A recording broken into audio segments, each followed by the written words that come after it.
Germán Arce, que es miembro independiente de los fondos de pensiones y cesantías, Camilo Sea Gómez, que también es de fondo de pensiones, Juan Pablo Zárate Perdomo, que también hace parte de los fondos de pensiones, y Carlos Raúl Yepes Jiménez, es gerente de Bancolombia, designado y nominado por Empresas Públicas de Medellín como miembro independiente. El ingeniero civil, ingeniero ambiental con maestría en gerencia ambiental de la Universidad de los Andes, no solo le cuestionan la cercanía con el exalcalde Daniel Quintero, sino también Néstor, el propio presidente Gustavo Petro, y los apoyos al catalán Javier Verdes. Esto, recordemos, le habían entregado un millonario contrato por 251.000 millones de pesos en Medellín con su empresa Tema Colombia y la empresa de basuras en varias de la ciudad para un piloto de carga lateral que fue tumbado este año por el alcalde Federico Gutiérrez. Y como usted lo advierte, ya quien cobró es el exalcalde Daniel Quintero, que trinó, ojalá entre las primeras misiones que le pongan al presidente, el nuevo presidente gerente de ISA, es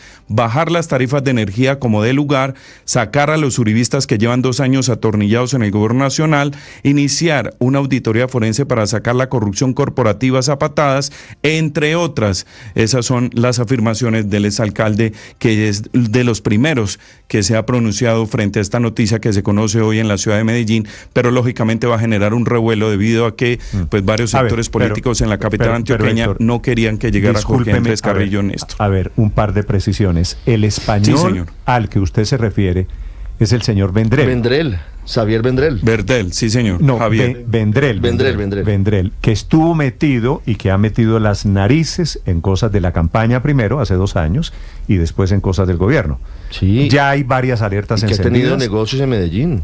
Si el señor Vendrell llega a recibir un contrato de ISA, no me sorprendería. Eso por un lado. La segunda precisión es, usted da la vida de Carrillo, la hoja de vida de Carrillo, Jorge Carrillo, pero tal vez el cargo y la relación con Daniel Quintero es que fue el gerente de EPM en la alcaldía de Daniel Quintero, ¿verdad? Que hay que recordar, Néstor, que primero fue miembro de la Junta, pero luego de que salieran 3 gerentes nombrados por Daniel Quintero, él fue el cuarto, que al final terminó, pero digamos que fue una decisión rápida de 12 horas por todo el escándalo que se tuvo con el tercero. Fue gerente y fue elegido gerente de EPM. No, fue gerente durante varios meses. En medio de toda la contingencia, quien frenteó el tema de Hidroituango y demás fue Jorge Andrés Carrillo. Claro. Bueno, y esa es la razón. No, pero no solamente... Y esa es la razón, Aurelio, por la que me sorprende tanto lo que Daniel Quintero, que era el jefe de Carrillo, pues está cobrando. Le está diciendo hoy, que eche a todos los uribistas. Pero mira el segundo punto que es muy político. Héctor leyó una parte, yo le leo completo el segundo punto de lo que plantea Daniel Quintero, y bueno, prácticamente dándole instrucciones al nuevo gerente de ISA. A ver. Sacar a los uribistas que llevan 2 años atornillados en el gobierno nacional, entre paréntesis, empezando por la hermana de alias Fico, a la que le pagan 40 millones mensuales. O sea, está diciendo que la hermana de Federico Gutiérrez, que no sabía yo que trabajaba en ISA, la va a sacar Jorge Andrés Carrillo por persecuciones y motivos políticos. No tengo ni idea, pero ese trino de Quintero pareciera Néstor, que el gerente fuera Quintero. Perdón, Héctor. Pues dando las primeras instrucciones. Aurelio, la tercera precisión que quería hacerle es: ISA es propiedad de Ecopetrol. Claro. Pero en un 51%. Pero la mayoría, 51%, pero EPM tiene una participación y ahí es donde se da la disputa interesante, y por eso una reunión de junta que se extendió casi por 10 horas, y es que EPM, liderada por Federico Gutiérrez, por el alcalde de Medellín, tiene un puesto de junta y hay otros representantes la votación fue 5-4, de los fondos. Pero se oponían, los otros 4 se oponían a la llegada de Jorge Carrillo. Finalmente se impuso la mayoría de Ecopetrol, es decir, del gobierno nacional, Néstor, y quien representa a EPM en esa junta es el expresidente de Bancolombia, el doctor Yepes. Pero Néstor, hay un debate por debajo de la mesa, que es la famosa denuncia de Federico Gutiérrez en la fiscalía y de un testigo que dice que Quintero vendió la gerencia de Afinia por $8 millones, ¿se acuerda? Sí. Bueno, el gerente de EPM y quien tenía, pero digamos, en aras de era mínimo, Carrillo, ¿no? Era Aurelio, Carrillo. En aras de mínimo rigor también debo decir, esa es una denuncia.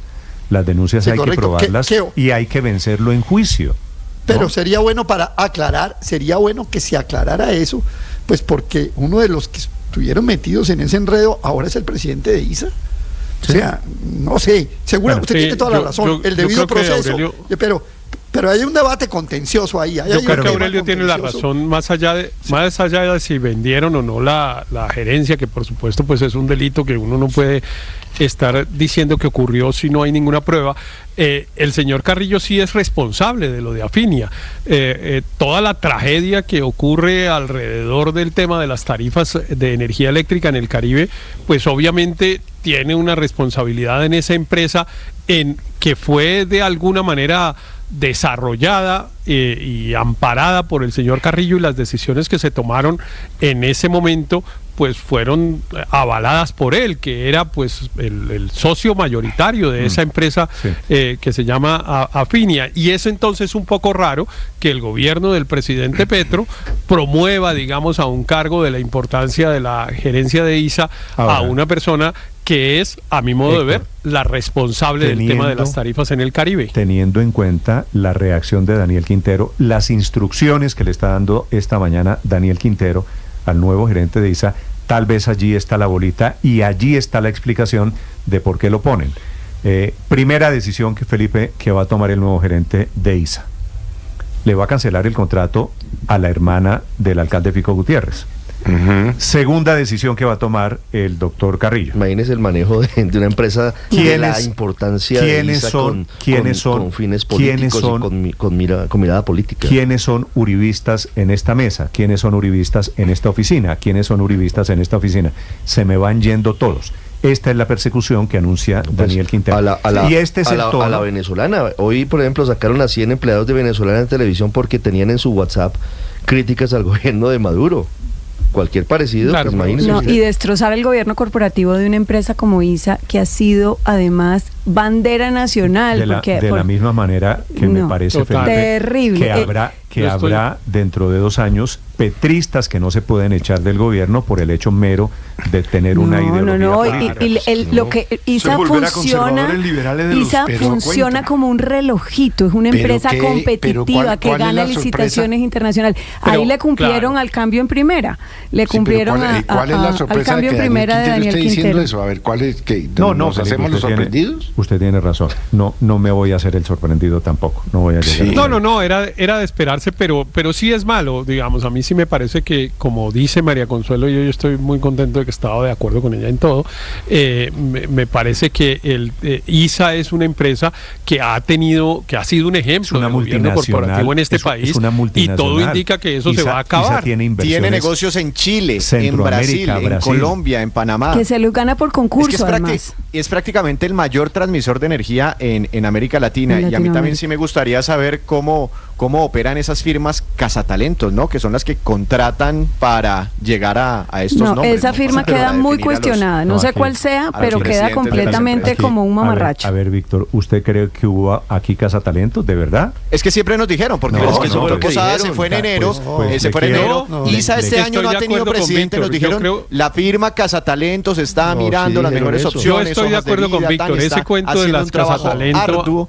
Ese cuento de la cazatalento es un cuento que debemos acabar, porque entre otras cosas cuesta un montón de plata. ¿Cuánto costó el contrato con la firma de cazatalentos para nombrar al que se sabía que iban a nombrar con cazatalentos, sin cazatalentos? Estaban haciendo lobby desde el gobierno, Héctor, para que los candidatos fuertes no se presentaran, para que quedara el camino despejado para el doctor Carrillo. ¿Cómo funciona la firma de cazatalentos? Para el doctor Carrillo no, para el doctor Carrillo no, para el doctor Quintero. Porque el trino que acaba de poner Quintero me da una definición. La firma Cazatalentos se acaba de llevar una comisión en los siguientes términos: 5 salarios, Víctor, 5 salarios de los que va a recibir el nuevo gerente de ISA. ¿Cuánto es el salario del nuevo gerente de ISA? 40, no, por ahí pasó. 90 millones de pesos. 90 millones, claro. 90 millones de pesos. O sea, se va a ganar 400 millones de pesos. Sí, señor. Sí, 450. Francamente, eso sí me parece una 9 por 5 es 45, ¿no? No, es que uno no puede. Porque 9 por 5 es 45. Héctor, yo estoy de acuerdo con usted, no se ponga bravo conmigo, yo estoy de acuerdo. La vagabundería es que le meten al país el cuento de que vamos a elegir al presidente de ISA por mérito. Por meritocracia. Pero es que eso no es la primera vez, eso mismo pasa en Ecopetrol y en otras empresas. Hacen una pantomima que termina costando un montón de plata, y desde el principio se sabe a quién van a nombrar, independientemente de las personas que se postulan. En este concurso de ISA había personas, bueno, como el doctor Juan Ricardo Ortega, nada menos términos que, pues digamos, si alguien tiene experiencia en los temas de transmisión de energía, porque lleva siendo presidente, además exitoso, del Grupo de Energía de Bogotá hace varios años, pues es él, como para que una empresa se gane 400 millones de pesos por armar una pantomima y decir que ganó uno que evidentemente no tiene los mismos méritos que tiene él. Muy bien, nuevo gerente de ISA se llama Jorge Carrillo, era el gerente de PM, es un premio a Daniel Quintero, que ya comienza a decirle a su cuota, al doctor Carrillo, a quién echar y a quién perseguir. 8 de la mañana, 11 minutos en Mañanas Blue. Estás escuchando Blue Radio. Escanea este código y suscríbete a nuestro canal de YouTube, @Blue Radio Co. Y disfruta y participa de la programación de Blue Radio. Blue Radio, le ponemos cara a la radio. Blue Radio, la alternativa. Que podría ser la estrella en ascenso. Por otro lado, saludarlos, aquí estamos desde Mañanas Blue, enseguida.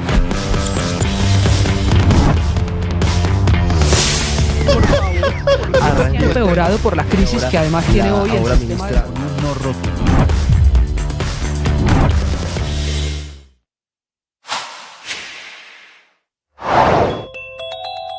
Polémica en el país económico por las inversiones forzosas para el sector bancario.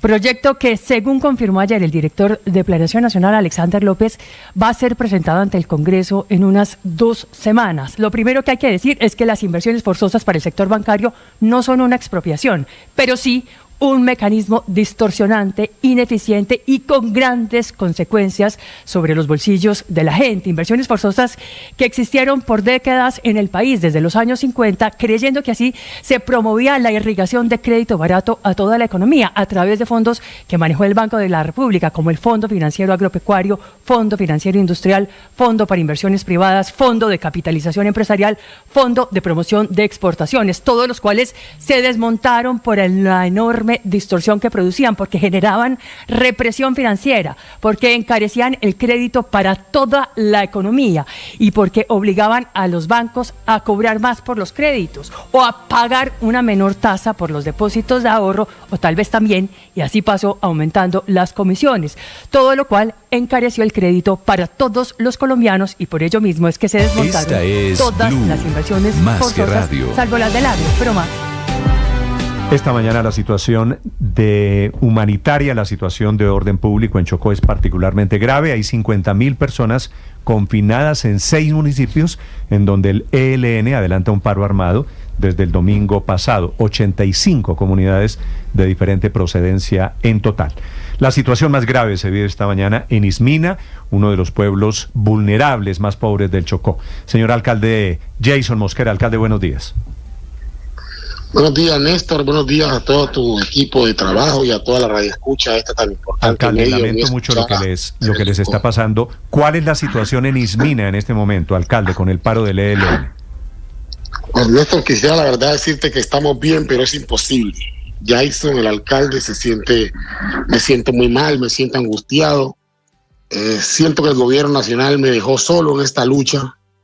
No es fácil tener 50.000 personas confinadas y desplazadas y no poder llegar al territorio a atenderlas, aún teniendo las ayudas aquí en nuestras instituciones, en nuestras instalaciones. Yo creo que esto complica la situación y esto angustia sentirse solo.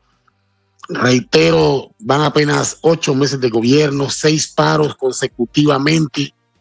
Es angustiante ver cómo los niños no han podido avanzar en el año lectivo.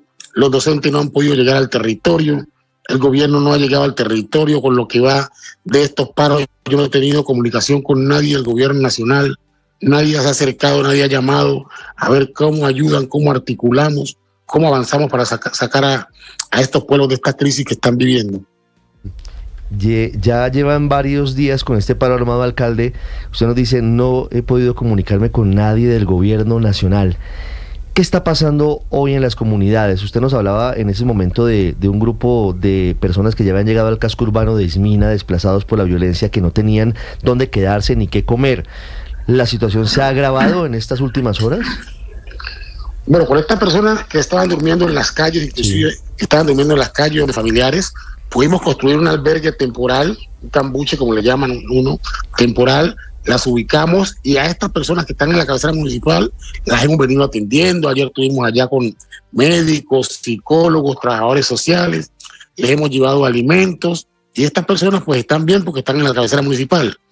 La preocupación nuestra es con los adultos mayores, con los niños y con el resto de la población civil que está a lo largo del río San Juan, donde no se puede navegar por el río por la orden que ha dado el ELN, y estos están llamando que ya no tienen provisiones, que la canasta familiar se les acabaron los alimentos, que no pueden salir a trabajar ni hacer nada, que es importante que el ELN permita que se abra un espacio para que se lleve alimentación o construir un corredor humanitario, pero para eso también necesitamos el acompañamiento del gobierno. Hemos hecho los distintos consejos de seguridad, muchos consejos de seguridad, y no sale nada de esos consejos de seguridad.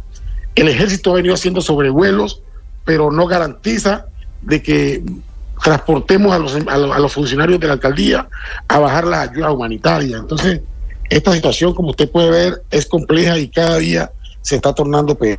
Sí, alcalde Mosquera, no se puede navegar por el río San Juan, no se puede salir porque ellos incluso imponen toque de queda.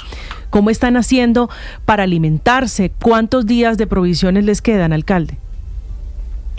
No tienen, ya están llamando que se les acabaron los alimentos, porque esa zona del San Juan toda se abastece de la cabecera municipal, y al estar cerrado el corredor fluvial están a la suerte, a la deriva, y más que pueden ir a pescar o a cazar, pero no se pueden mover de sus parcelas porque no pueden utilizar las embarcaciones. Esto es una situación preocupante que el gobierno nacional ha desatendido y me ha dejado solo en esta lucha. Yo sí quisiera que las instituciones vinieran al territorio para que de viva voz observaran nuestra verdadera realidad.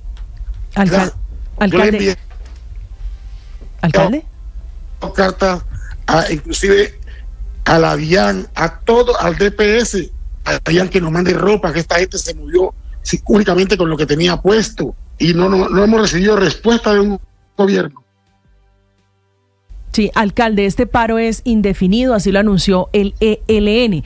¿Quién es el comandante de esa guerrilla, alcalde, que está confinando, que tiene hoy confinada a la gente en el Chocó?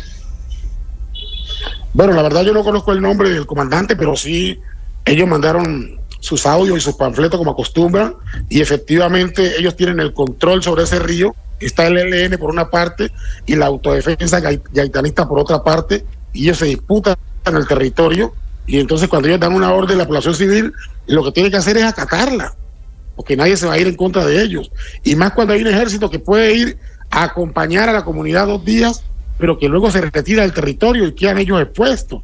Entonces estas comunidades terminan atendiendo las órdenes de los grupos armados de la ley, no porque quieran, sino porque son los que están en el territorio. Alcalde, hoy, ¿cuántas personas están confinadas? ¿Cuántas personas están sin alimentos por este paro armado, por este confinamiento y por este cierre de operaciones del río San Juan? Son más de 50,000 personas que están sacrificadas hoy viviendo en malas situaciones. Y ese es el llamado, eso es la preocupación, esa es la angustia que como alcalde siento de verdaderamente no saber qué hacer, porque siento que aunque tengo mis responsabilidades como alcalde de este municipio de 6ª categoría de los pobres del Chocó, también hay unas responsabilidades que son del orden nacional y me han dejado solo. Y lo reitero, me siento impotente, no sé qué hacer. Es angustiante para mí como alcalde ver cómo me llaman los líderes de las comunidades que ya no tienen alimentos. ¿Qué vamos a hacer? Y no poder tener una respuesta oportuna para satisfacer esa necesidad insatisfecha de este sector de la población del departamento del Chocó.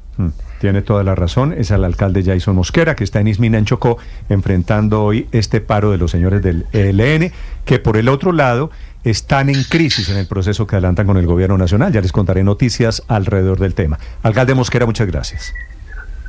Bueno, gracias a ustedes por la oportunidad que me dan de dirigirme por estos micrófonos. A ustedes, alcalde, un saludo para la gente de Ismina, 8:20 minutos. Hay un comunicado que a esta hora emite Pastoral Social de la Iglesia Católica con 6 puntos, lo firma ¿Sobre el ELN? Sí, sobre la crisis en Chocó, lo firman Monseñor Juan Carlos Barreto, presidente de la Conferencia Episcopal de la Comisión de Pastoral Social de la Iglesia, y el padre Rafael Castillo. En esos 6 puntos, 2 que me llaman la atención. 1, muy duro frente al ELN y al Clan del Golfo. Les dice, al frente de guerra del ELN como al Clan del Golfo, les decimos que todo lo que se alcanza por la fuerza y por las amenazas permanece hasta cuando duran las fuerzas y las amenazas, y que sí es abuso de poder que un fuerte se aproveche de un débil y que un rico se aproveche de los pobres. También es abuso de poder el que personas y grupos armados se aprovechen de personas desarmadas. Todos ustedes están destruyendo lo que dicen pretender construir. La guerra nunca ha sido solución, solo ha traído siempre males mayores. Y al final le hace un llamado al gobierno nacional y a la dirigencia del Chocó para que busquen salidas urgentes a la crisis que se está presentando en esa zona. Son las 8 de la mañana, 21 minutos. Felipe, a propósito del ELN, anuncian una rueda de prensa. Sí. Vera grave. Y algunos de los negociadores del gobierno que están en el proceso con el ELN. Yo sospecho, Felipe, que tiene que ver con el trino de esta mañana, de esta madrugada en realidad. De la madrugada. 1:00 de la madrugada del presidente Gustavo Petro, supuestamente revelando la propuesta confidencial que el gobierno le hizo al ELN, que el presidente la verdad no revela nada, sino da pistas. Con el ELN se está negociando el modelo económico, con el ELN, que eso es... digamos, eso es impresentable, Felipe, con los terroristas del ELN, que no han hecho sino atacar a los más débiles en Colombia, que no han hecho sino chantajear y vacunar a los comerciantes en todo el país. ¿Sabe qué están discutiendo? Modelo económico, reforma tributaria, sistema de impuestos en Colombia. Es una vergüenza, Néstor, lo que está pasando con el ELN, es decir, es impresentable, por decirlo de alguna manera, porque el país no sabe qué está pasando realmente, qué están negociando, en qué términos, para dónde van. Y el presidente, pues, como es su costumbre, pues echa ahí una cortina de humo, ¿no? No tengo ningún problema en que la propuesta confidencial, entre comillas, se conozca. Estamos hablando de La verdad es que no le han contado al país en qué están, Néstor. Felipe, el presidente... Pero lo más común, Néstor, es que Luis Ernesto, perdone. El presidente dice esta mañana, no hay problema con que se haga pública la propuesta confidencial. Si no hay problema, la pregunta es, ¿por qué la hicieron confidencialmente? Le pregunto a Oti Patiño, oiga esto, Felipe, Oti Patiño, que es comisionado de paz, si él quiere hablar, si quiere contarle al país cuál es la propuesta confidencial. Oti Patiño, comisionado de paz, responde que él no la conoce, que el presidente la mandó con Vera grave y por eso Vera grave va a hacer la revelación a las 10 de la mañana. Se sabe solamente que es una propuesta, como dice el presidente esta madrugada, para viabilizar el punto 1. Pero explíqueme eso, el comisionado de paz no sabe qué le propuso el presidente el comisionado al ELN. No, esto no sabe. Pero eso sí es común, lamentablemente, es que el origen de esto, acá. Imagínese la desarticulación. El origen de esto es que el ELN le dice al presidente Petro, vean, no necesitamos propuestas confidenciales, sino que el Estado cumpla lo que ya firmó. ¿Qué firmó el Estado? Ahora, Felipe, ¿qué es el punto 1 del acuerdo? Que yo creo que es la pregunta pertinente. Si el presidente dice, vamos a hacer viable, vamos a poner a andar el punto 1 del acuerdo, vaya usted al punto 1 del acuerdo. Y en el punto 1 del acuerdo usted se encuentra con las siguientes perlas. Están negociando modelo económico. Están negociando... O sea, ¿del capitalismo al socialismo o a dónde vamos o qué? Modelo económico... No sabemos. No, puede ser lo divino. No sabemos. Puede ser lo divino y lo humano. Modelo económico puede ser, se acaba la empresa privada. Es que mire, Néstor, siempre las guerrillas, eso pasó también con las FARC, pues tienen expectativas, por supuesto, porque eso por esa razón se alzan en armas para cambiar el modelo económico. Pero nunca se abrió esa puerta durante la negociación con las FARC, ni con el ELN en gobiernos anteriores. Es como si estos con unos insurgentes, si hubieran ganado la guerra. O sea, usted no le parece que eso es de una profunda inmoralidad, es absurdo. Negociar con los grandes vacunadores de este país, con quienes han chantajeado al comerciante aquí y allá. Y esa fue una regla, un nuevo modelo de impuestos. Eso fue una regla lo que acabamos de ver de la negociación. Es escandaloso, es decir, 50.000 personas desplazadas, sin alimentos, sin ropa, y el Estado y el gobierno como si no estuviera pasando nada. No, solamente hubo anoche solamente un mensaje en Twitter del chocuano canciller Luis Gilberto Murillo rechazando lo que está ocurriendo. Hágame el favor. Pero el alcalde dijo, nadie ha venido, nadie me ha llamado para buscar soluciones. Dijo anoche el canciller en Twitter, condeno enérgicamente el paro armado perpetuado perpetrado, digo yo, por parte del ELN en el departamento del Chocó. Si confunden razonamiento con razonamiento. Le exigimos de cara al país a este grupo armado que demuestre una voluntad real de paz y no continúe afectando la tranquilidad de las comunidades que habitan las regiones apartadas de Colombia.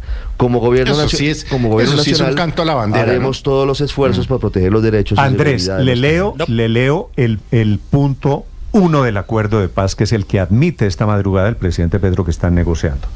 Son 15 temas.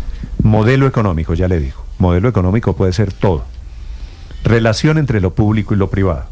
Justicia y progresividad tributaria. Hágame el favor con los grandes vacunadores. Vamos a negociar cómo es el sistema de impuestos en Colombia con el ELN. Extorsionistas de este país. No, mire, y Néstor, Producción nacional. Se los leo, Andrés, permita. Política económica exterior. Transiciones energéticas. Políticas de empleo. Trabajo informal, superación del hambre y la pobreza. Superación del hambre y la pobreza solito, eso es todo, ¿no? Eso es todo, pero perdón. Economías ilícitas y narcotráfico. Con los grandes narcotraficantes de este país, los señores del ELN, esto es economías propias, populares y solidarias. Producción de riqueza a través del conocimiento y conectividad. Con los señores del ELN, bueno, vamos a discutir inteligencia artificial, economía del cuidado, reforma rural, es decir, todo, absolutamente todo, en la mesa de negociación con el ELN. El episodio de hoy, Néstor, es solo uno más. Lo que pasa es que es como el más como el más impresionante. Digo, hasta cierto punto de vista es hasta conmovedor, porque es el presidente diciendo como, bueno, yo traté de complacerlos otra vez más y ustedes no quisieron, porque algo así dice en el trino, como que bueno, parece que no están interesados, pero observe lo que ha sido esta negociación parece con el ELN en la administración Petro. Es lo que dice el presidente. Y la dinámica es la misma siempre, es el ELN se endurece y entonces el gobierno da 2 pasos más allá y todo el tiempo está preguntándole al ELN, o parece estar preguntándole al ELN, pero ¿qué quieren? ¿Qué Andrés, más quieren que les dé? Les iba a ceder en todo, ¿no? En todo. Y ahora, entonces el ELN da un golpe en la puerta otra vez, o cierra la puerta, o se pone bravo, y el gobierno va más allá y más allá. Debería ser suficiente ya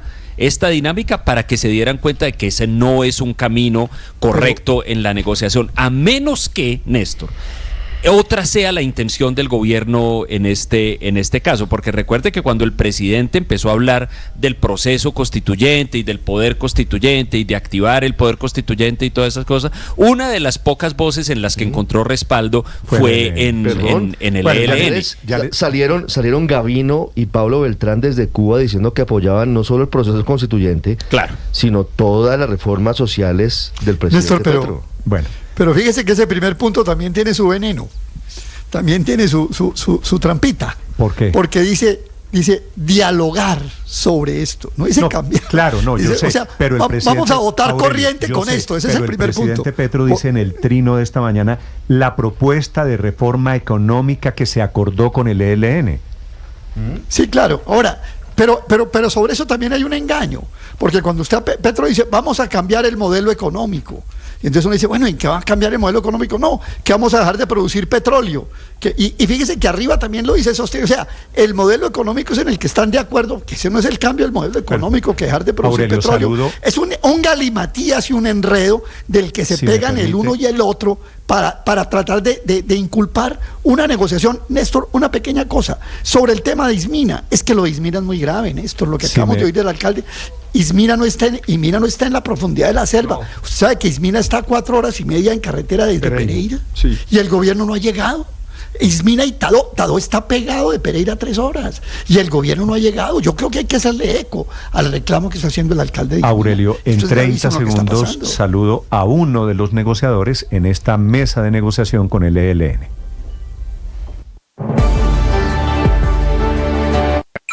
Escanea este código y suscríbete a nuestro canal de YouTube, @Blue Radio Co. Y disfruta y participa de la programación de Blue Radio. Blue Radio, le ponemos cara a la radio. Blue Radio, la alternativa.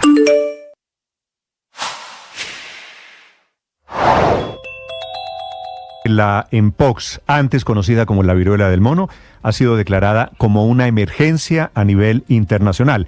Es una enfermedad infecciosa que ya está en Colombia, está en Europa, nace en África, está en Norteamérica y que podría crecer el tamaño volverse epidémica o pandémica más adelante. Justamente una vez se conoció esta declaratoria de emergencia de salud pública que hizo la Organización Mundial de la Salud, salió tanto el Ministerio de Salud como el Instituto Nacional de Salud a calmar la situación en Colombia, a decir que todo estaba bajo control y que el país está completamente preparado, pero que aún así van a reforzar algunas medidas de vigilancia. Usted lo decía, son 109 casos que se han identificado en este 2024 en lo que es este segundo ciclo de pico de contagios. De esos 109, solamente 2 permanecen activos y por ahora no se han reportado muertes relacionadas con este virus.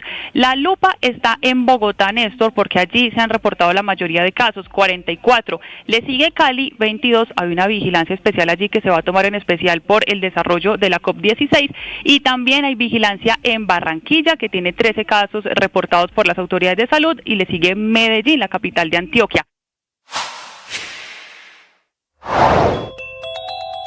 Los diálogos entre el gobierno nacional y el ELN están en un punto muerto, en medio de acusaciones mutuas de incumplimientos y con el riesgo real de agravamiento de la situación humanitaria para miles de personas en territorios apartados del país. La actual crisis en la mesa tuvo como detonante el reconocimiento por parte del gobierno del presidente Gustavo Petro del Frente Comuneros del Sur, unas disidencias del ELN que delinquen en Cauca y Nariño, decisión que no le gustó a la cúpula de esa guerrilla, en medio de una discusión sobre si las negociaciones de paz deben ser con todos los grupos ilegales o únicamente con aquellos que tienen un origen político, entre comillas.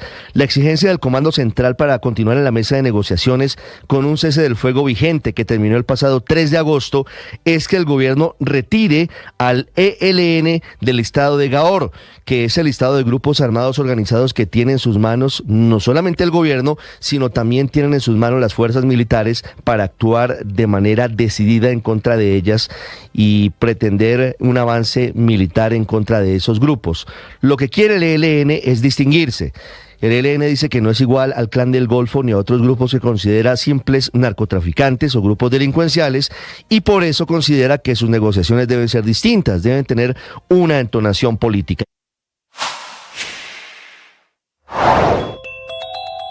Comunicado de la Cancillería nuevamente sobre el tema de pasaportes. Como usted lo señala, pues la Cancillería en este nuevo comunicado admite que la imprenta nacional no estaba preparada para asumir este proceso de expedición de pasaportes, contrario a lo dicho aquí en Blue Radio por la directora de esa entidad, por la señora Viviana León, y también la Cancillería amplía la lista de los países con los que el gobierno de Colombia pues está recibiendo esas propuestas para la expedición de los documentos. Estos países nuevos en la lista son Austria y Países Bajos, que se suman a las conversaciones que está haciendo la Cancillería con los gobiernos que ya se conocían de Alemania, de Canadá, de Portugal y de Francia. Estás escuchando Blue Radio y bluradio.com.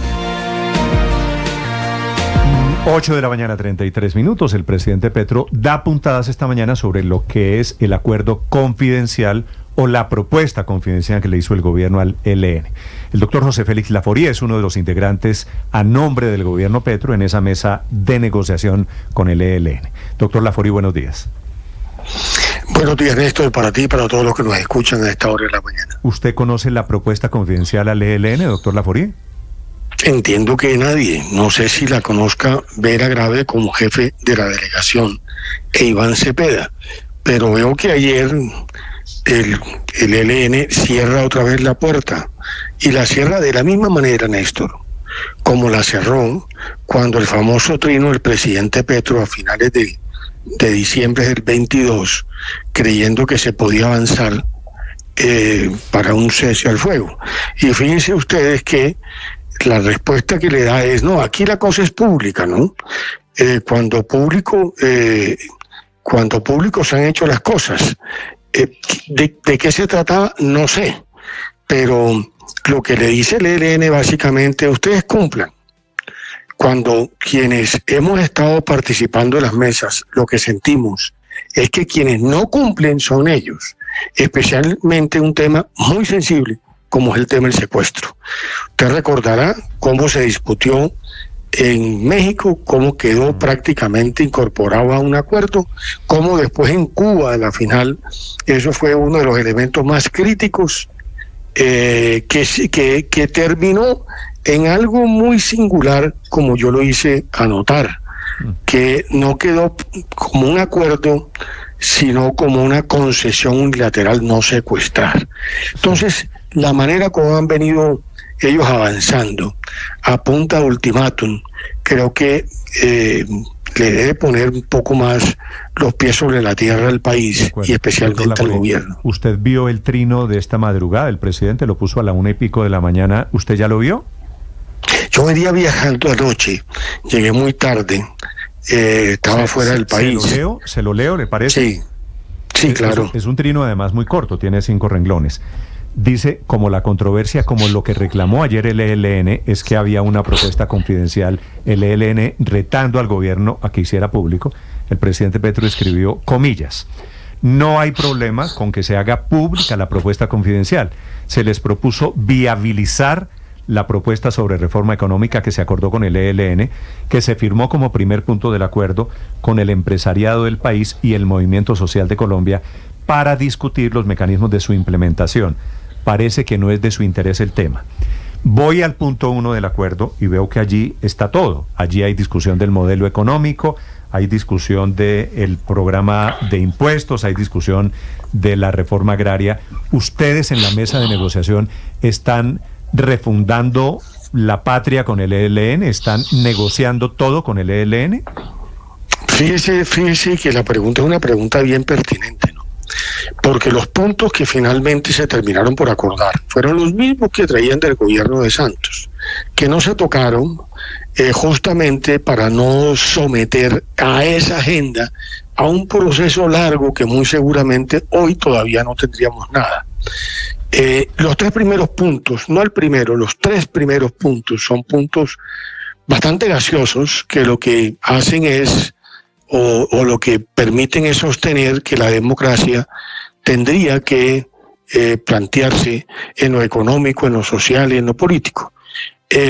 A la final terminamos por dividir esto en 2 grandes partes. Una parte que termina o que terminó con el acuerdo 028, que yo califiqué como un acuerdo claroscuro, es decir, lo que pretendían las comunidades que participaron en el comité. El documento que se conoció horas antes de viajar la delegación a Venezuela, yo no viajé a Venezuela, era totalmente diferente a lo que finalmente se terminó por acordar. Pero ahí supuestamente terminaba una primera etapa. La etapa que viene ahora, como lo he venido diciendo, no es una etapa menor. Es una etapa crítica para el país, donde lo que se pretende son discutir 3 temas básicos. Lo que es el régimen político, el modelo económico y cuál es el sistema de sostenibilidad ambiental, económica y social de Colombia. Es decir, prácticamente, como usted bien lo dice, esto implica, ¿no?, normas legales y de carácter constitucional, es decir, casi que volver otra vez a participar de una constituyente. Por eso el gobierno y los acuerdos han dicho que para poder hacer eso se necesita un gran acuerdo nacional. ¿Ese acuerdo nacional dónde está? Es decir, ¿usted cree que los partidos políticos al término del año 25, cuando supuestamente esta nueva etapa debería estar culminando, van a aceptar lo que un comité nacional de participación diga con el concurso, no sé, de 40.000, 50.000 voces, cuando Colombia tiene 50 millones de colombianos, de los cuales 30 y tantos votan? No, yo creo que aquí hay unos líos que van mucho más allá de la agenda.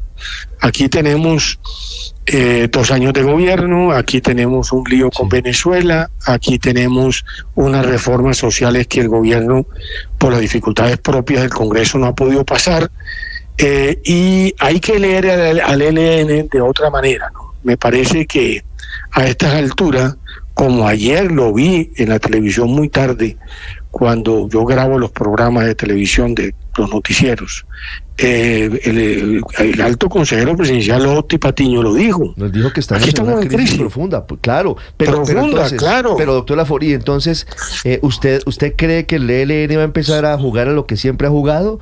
¿A empezar a dilatar una eventual negociación para esperar el cambio de gobierno? Va a empezar. Bueno, nunca ha dejado de hacerlo. pero exactamente. Pero más es aún que ese es el punto, es que el punto y ha sido, si usted ha leído mis artículos, aquí hay que decir, hay personas que todos tenemos una ilusión por la paz. Todo el mundo le gustaría que el país volviera otra vez a regresar a una época en que usted podía salir de Riohacha y llegar a Ipiales. No cabe la menor duda. Hoy no es así, ¿no? Hay 300 y tantas mil hectáreas de coca y lo que hay una disputa territorial por rentas ilícitas. Aquí se sacan los ojos entre ellos. Aún más, cuando usted mira lo de Arauca y mira de quiénes son los muertos, pues no son del ejército. Ahí se están disputando un territorio y se están disputando rentas ilegales. Y Colombia mira para otro lado. Entonces hay gente que cree que sí, la paz, muy buena, la paz. Nadie duda de que la paz es el escenario natural, casi que diría yo, para que una sociedad pueda desarrollarse. Pero detrás de esto uno tiene que poner los pies sobre la tierra. Aquí oí un comentario que hacía Aurelio Soismina. Mire, cada vez que se intenta hacer algún tipo de acción humanitaria, declaran un paro armado.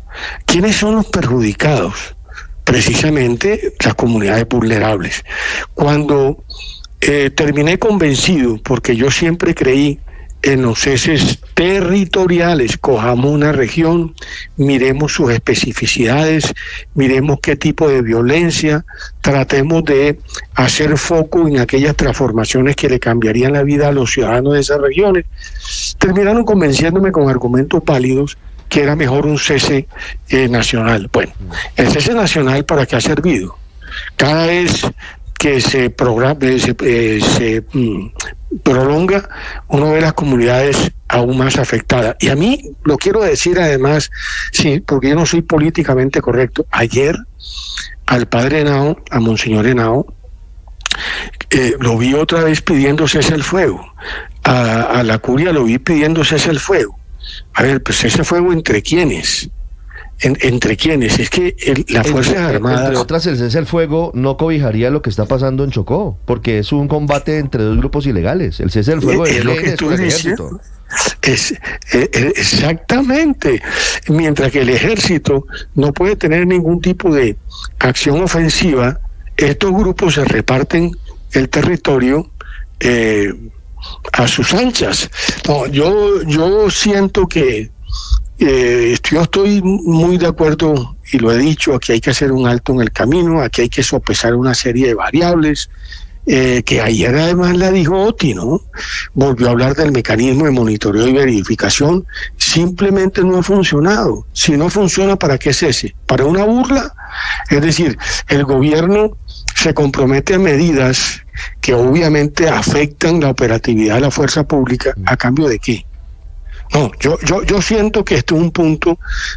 A mí cuando hablé con el senador Cepeda a propósito de, estaba fuera del país, de la cosa confidencial, dije, confidencial, pero ¿cómo así confidencial? Es decir, ¿y eso en qué momento lo vamos a conocer? Primero la delegación y después el país. Digo, no, mira, vamos a ver cómo funciona. Bueno, vamos a tratar de abrir este escenario. Listo, muy bien, hagamos los esfuerzos necesarios. Pero cerraron la puerta, pero la cerraron además de una manera grosera, como la cerraron la vez pasada cuando el trino del presidente Petro, a propósito de los ceses en diciembre del 22, creyendo que podía ser un buen mensaje que se le enviaba a la contraparte en un proceso que apenas comenzaba, que por lo menos tenía las expectativas al alza. Una vez el señor García dijo, no, mire, usted aquí no, aquí estamos hablando entre dos estados, ¿no? Aquí las cosas se tienen que convenir en la mesa. Sí. Y entonces usted no puede tomar decisiones de manera unilateral. Está diciendo exactamente lo mismo. Sí. Doctor Laforie, en ese contexto y con toda esta situación que usted nos describe, y conociendo lo que pasa con el gobierno del presidente Petro, ¿usted cree que los diálogos van a seguir? Que a pesar de todo, de los portazos, a pesar de que seguramente va a seguir sin cese, ¿este proceso va a continuar, así sea por lo menos en el papel? Vivir para ver. Es decir, yo sigo insistiendo en mi tesis, hagamos un alto en el camino. Yo creo que el gobierno Primero, el gobierno, o sea, el presidente de la República, el ministro del Interior, el ministro de Defensa, el alto consejero y quienes hoy en día tienen las jefaturas de las delegaciones tienen que sentarse y hacer una evaluación de lo que pasa en el territorio. Y luego instruir a las delegaciones en función de una política, porque evidentemente esto no está saliendo bien. Y no sale bien por una razón elemental, porque quienes más están sufriendo son los habitantes. Miren a quién mataron ayer en el Cesar, hay un corregimiento cerca de Valledupar, a unos tipos que estaban vendiendo droga. Dígame una población en Colombia donde no estén vendiendo droga. Dígame cómo es que hoy en día se disputa en el territorio, no ni siquiera para corredores estratégicos, no, para vender coca, para cualquier acto para vender cualquier de estas sustancias de estupefacientes, adentelladas. Entonces, aquí hay que hacer un alto en el camino y revisar 2 años después si la política total, de paz total, funciona, momento, y si funciona en qué términos. De momento, le repito, hay una rueda de prensa anunciada para las 10 de la mañana con Vera Grave, que es la jefe del equipo negociador en este proceso con el ELN. Doctor Laforí, le agradezco estos minutos, muy amable, feliz día. A ustedes. Felipe, ¿posibilidades de que este proceso con el ELN se arregle, se enderece? Muy pocas. ¿Cierto? Yo diría nada. El gobierno no ha Es que ellos no están interesados en hacer la paz, Néstor. Yo no sé, Felipe, si como técnica de negociación concederle al ELN que uno va a negociar con ellos el modelo económico de este país, si eso lo que hizo fue el efecto contrario. Eso debiera ser un punto de llegada, nunca un punto de partida, Néstor. Porque si no, si ya tú me das todo de salida, ¿yo qué motivación tengo para seguir negociando? Ahora, el ELN, padre, ha sido una guerrilla siempre imposible de complacer. En todos los gobiernos lo han intentado. Cuando le siempre digo viene todos, por más. Y ellos son como todo el que se sienta a negociar, ¿no? Sí. Siempre viene por más, para usar la expresión que usa el padre. El que viene a negociar cualquier cosa, un sindicato con los patronos o un gobierno con otro gobierno, un tratado internacional, lo que fuera. Todo el mundo viene en una negociación, viene a tratar de obtener el mayor rédito posible. En eso consiste la negociación y para eso son las técnicas de negociación, etcétera. Aquí tenemos clarísimamente el mismo dilema que los colombianos tenemos hace 50 años. Lo que no es usual es que el gobierno les diga a los señores del ELN, ok, vamos a negociar todo y vamos a establecer y vamos a viabilizar las propuestas económicas en las que coincidimos. Este tema de vamos a hacer con ustedes un tema para los impuestos, por ejemplo, que se llama... Sí, pero decir que se va a discutir el modelo económico no quiere decir que se va a cambiar el modelo económico. Es que pues es acordar una agenda, es de qué vamos a hablar para tratar de ponernos de acuerdo. Vamos a discutir el modelo económico. ¿Usted cómo puede asegurar que no lo van a cambiar si lo van a discutir? Y usted tampoco puede asegurar que no lo van a cambiar. Pues es que no entiendo por qué van a discutir, qué van a negociar con él. ¿Cuál es la legitimidad que tiene el ELN? No, pues si quisiera, es que esa pregunta tendría que cambiar el modelo económico según las conveniencias y los intereses del ELN. Esa pregunta sí es de fondo, porque claro que si yo no reconozco ninguna legitimidad al interlocutor en una negociación, pues lo que tengo es que no negociar. Y claro que ese es el dilema. Pero ¿cómo meten en la agenda, Héctor, no me diga como si esto fuera un despropósito, cómo meten en la agenda de discusión con unos señores guerrilleros que en teoría no han triunfado en su revolución, que llevan 60 años haciendo lo mismo terrorismo, y les dice el gobierno como gran concesión, ok, vamos a negociar con ustedes, y usted se escandaliza porque yo digo, no le reconozco legitimidad a unos delincuentes que no han hecho sino extorsionar, matar, secuestrar. Hay que reconocerles a ellos la legitimidad de ganadores de la guerra para negociar el modelo económico con ellos. No, Néstor, yo no me escandalizo por eso. Y el problema es que allá en una emisora el señor Morales dice, no se le reconoce legitimidad para cambiarle por cuenta de ellos el modelo económico. Entonces, yo no me escandalizo es lo por mismo eso, Néstor, no matar que matar en este país. Yo no me escandalizo por eso, entre otras cosas, porque la mayoría de la sociedad colombiana está de acuerdo con esa afirmación, no le reconoce legitimidad al ELN para negociar con ellos nada, y entre otras cosas pues hay muchas razones para tener esa postura. Claro, por supuesto, el ELN no solamente son unos criminales sanguinarios, sino además derrotados en el fondo, porque si bien no hayamos sido capaces de terminar con esa guerrilla, pues es cierto que ellos no son ni mucho menos triunfadores, ni han logrado... ¿Qué hizo Santos en el proceso con las FARC, que fue mucho más inteligente? Les dijo, les damos 5 curules. ¿Quieren reformas? Vayan y las tramitan en el Congreso. Claro, pero para eso tocó conversar 6 años. Y no han podido... Para llegar a ese acuerdo tocó hablar 6 años, Néstor. Tocó hablar 6 años con la guerrilla de las FARC para llegar a esos puntos de encuentro. Porque es que aquí tenemos que contestarnos las preguntas en orden. Primera pregunta, ¿creemos que la negociación es un camino para terminar con este asunto y es mejor ese camino que la confrontación militar? Sí, pues pero para dialogar se necesita... Pero lo que no se puede hacer, claro, es pactar por fuera de la vía democrática. Pero déjeme, Luis Ernesto, adelantarme a una cosa. Lo que no se puede es pactar por fuera de la vía democrática un cambio estructural al funcionamiento de la economía de Colombia.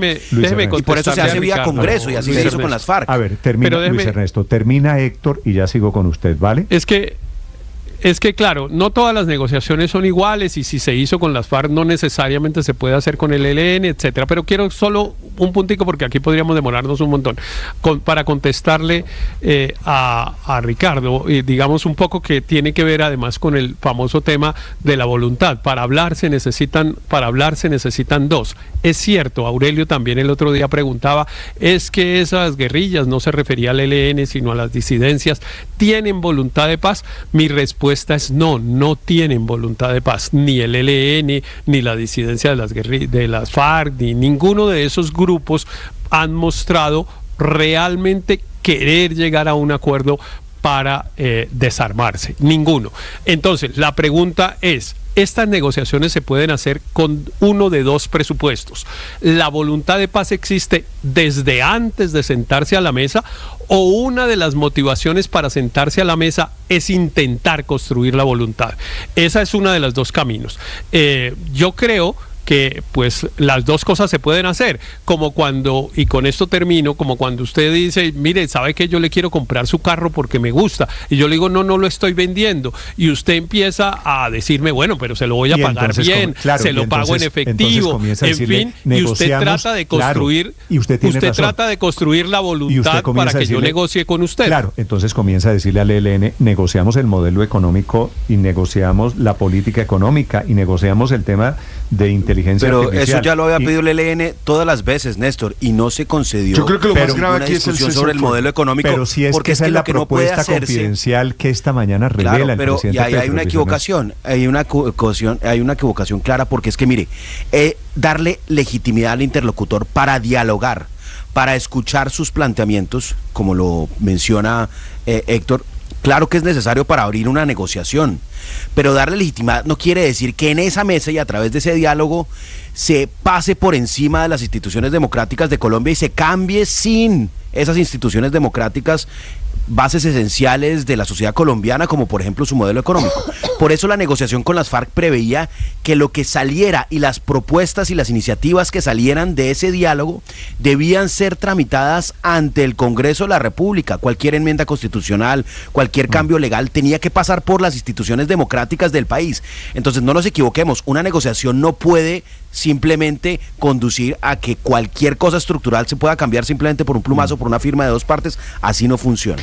El punto adicional es que más que la voluntad y el intento del gobierno de convencerlos de que tengan ganas de negociar, es que se les está dando todo y ellos no dan nada a cambio. O sea, la situación en Ismina es realmente de crisis humanitaria y ni siquiera se mira hacia allá por parte del gobierno. Aquí nos lo dijo el alcalde, me dejaron solo, no sé qué hacer. Entonces yo sí digo que si hay voluntad, o si por lo menos los están tratando de convencer de que tengan la voluntad, como dice Héctor, que lo que están es tratando de convencerlos escucharlos para ver si ellos sí se quieren sentar a dialogar, pues que den algo, pero no esta solicitud permanente, esta petición permanente. Ahora el tema es que lo saquen de los grupos organizados al margen de la ley. Néstor, pero a cambio de nada.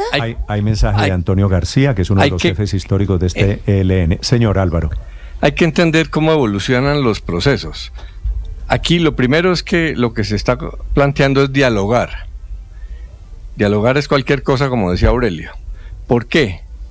Porque Petro considera que eso no implica cambiar las políticas de este gobierno, porque este gobierno ya está cambiando el modelo de desarrollo.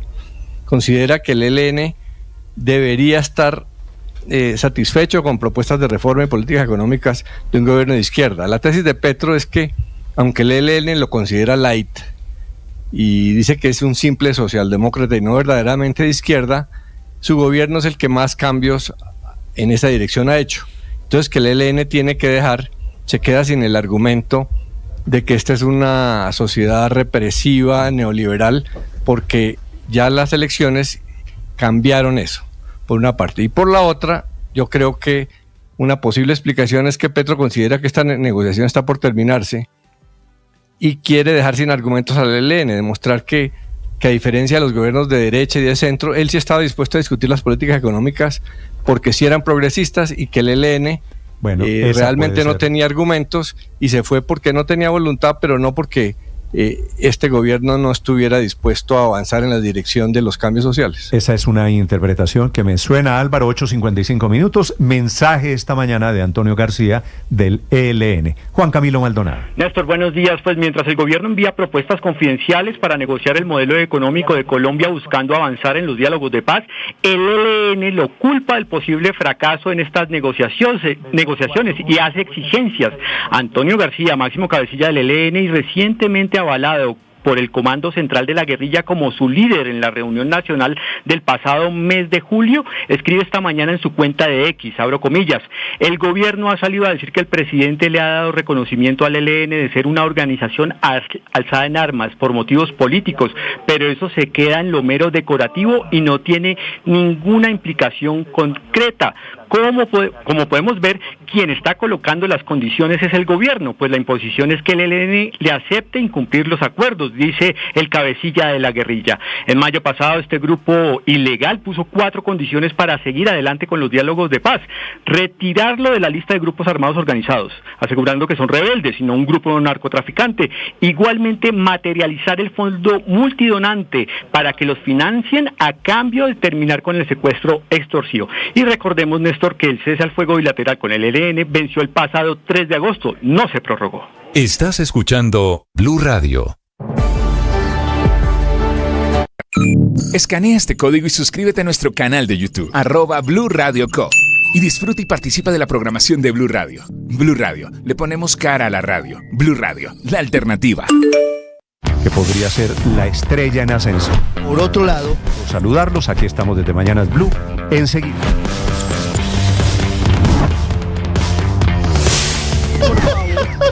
Empeorado por la crisis que además tiene hoy el sistema de...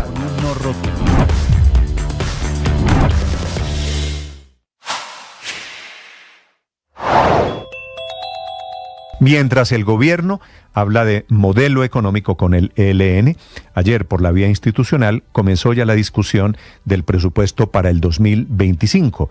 Discusión en donde el gobierno se salvó de una derrota, evitó que le devolvieran el proyecto, una idea que había tomado fuerza entre congresistas de oposición e independientes que se quejaban del monto del presupuesto, que son 523 millones de pesos, pero también se quejan de que fuese un cheque en blanco para una reforma tributaria, porque hay un faltante. Aprobar el presupuesto con el hueco incluido significaría casi automáticamente abrirle paso a una reforma inevitable. En Europa comienzan a trabajar en el tema de las vacunas para el Mpox, la viruela del mono, que ha sido declarada en las últimas horas emergencia sanitaria internacional. Desde Madrid, Enrique Rodríguez.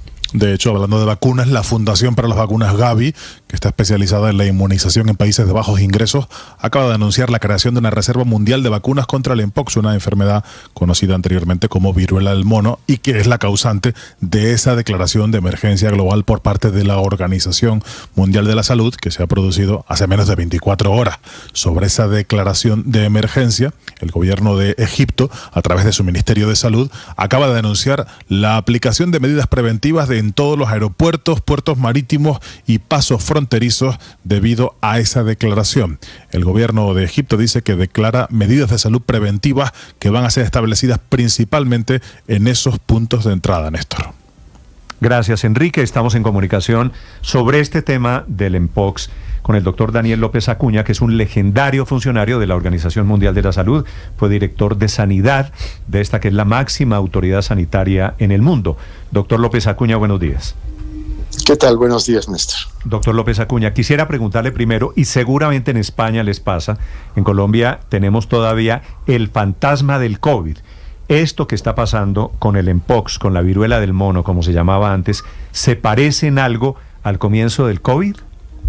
No, para nada. Yo creo que hay que diferenciarlos. Es un problema, es una emergencia de salud pública de carácter internacional, como ayer la decretó la OMS, por fortuna, y como fue decretada por el Centro Africano de Control de Enfermedades un día antes, porque está teniendo una incidencia muy elevada, teniendo una severidad mayor que en años anteriores y una letalidad importante. Pero no tiene nada que ver con el COVID, porque no es una enfermedad que se transmita por aerosoles ni por gotículas, no se transmite por el aire, sino que se transmite por un contacto estrecho de una persona infectada y con lesiones a una persona sana, o por contacto de una persona sana con utensilios o sábanas o toallas de una persona que está infectada por la viruela del mono. Entonces, hay que diferenciarlo. La viruela del mono es una enfermedad zoonótica, es decir, es una enfermedad presente en animales, en varios reservorios animales en África, que ha dado saltos a humanos esporádicamente. A partir del 70 se identificó en personas en la República Democrática del Congo. Y de vez en cuando ha dado algunos brotes en países occidentales, incluido Estados Unidos, pero lo que más nos preocupó en el año 2022 fue que se produjo un brote